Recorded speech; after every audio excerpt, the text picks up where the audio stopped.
அப்புறம் உச்சநீதிமன்றத்தில் செட்டில்மெண்ட்டுக்கு முயற்சி செய்து கொண்டிருக்கிறோம் என்று சீமான் தரப்பு பேசிய நிலையில் மதுரையில் இப்போது சீமான் அளித்த பேட்டியில் நடிகை விஜயலட்சுமியுடன் பேச்சுவார்த்தைக்கு வாய்ப்பே இல்லை என்றும் இந்த வழக்கில் எந்த ஆதாரமும் இல்லை என்பதால் வழக்கை நிற்காது என்றும் சீமான் தெரிவித்திருக்கிறார். இவ்வாறு மதுரையில் அவர் அளித்துள்ள பேட்டியை அளித்திருப்பதன் மூலமாக 2 மாதங்களில் இரு தரப்பினரும் சமரச பேச்சுவார்த்தை நடத்தி வழக்கிற்கு முடிவு காண வேண்டும் என்று உச்சநீதிமன்றம் பிறப்பித்த உத்தரவு மற்றும் அங்கு அவர் சீமான் தரப்பு வாதிட்ட வாதம் ஆகியவற்றிற்கு மாறாக சீமானின் இந்த பேட்டி மதுரையில் இருக்கிறது. இதே பேட்டியில் மற்றொரு மிக முக்கியமான குற்றச்சாட்டையும் அவர் கூறியிருக்கிறார். கம்யூனிஸ்டுகள் காம்ரேடுகள் அல்ல, அவர்கள் கார்ப்பரேட்டுகள் என்ற குற்றச்சாட்டையும் சீமான் இதில் வைத்திருக்கிறார். ஏனென்றால் பாலியல் குற்றவாளி என்று நீதிமன்றமே கூறாத நிலையில் மார்க்சிஸ்ட் கம்யூனிஸ்ட் கட்சியினர் தம்மை பாலியல் குற்றவாளி என்ற அடிப்படையில் அறிக்கை வெளியிட்டு கண்டனம் தெரிவிப்பது மிகுந்த கண்டனத்துக்குரியது என்றும் இப்போது கம்யூனிஸ்டுகள் கார்ப்பரேட்டுகளாக மாறிவிட்டார்கள், அவர்கள் காம்ரேடுகள் அல்ல என்ற கண்டனத்தையும் தெரிவித்திருக்கிறார்.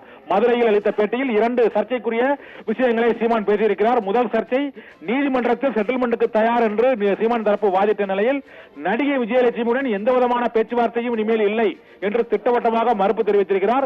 மற்றொன்று, இந்த வழக்கில் எந்த விதமான ஆதாரங்களும் இல்லாததால் வழக்கு நீதிமன்றத்தில் நிற்காது, தாம் எந்த விதத்திலும் இந்த வழக்கில் தண்டிக்கப்பட மாட்டேன் என்றும் அவர் கூறியிருக்கிறார். இரண்டாவதாக, மார்க்சிஸ்ட் கம்யூனிஸ்ட் கட்சியின் மீது கடுமையான விமர்சனங்களையும் அவர் முன்வைத்திருக்கிறார்.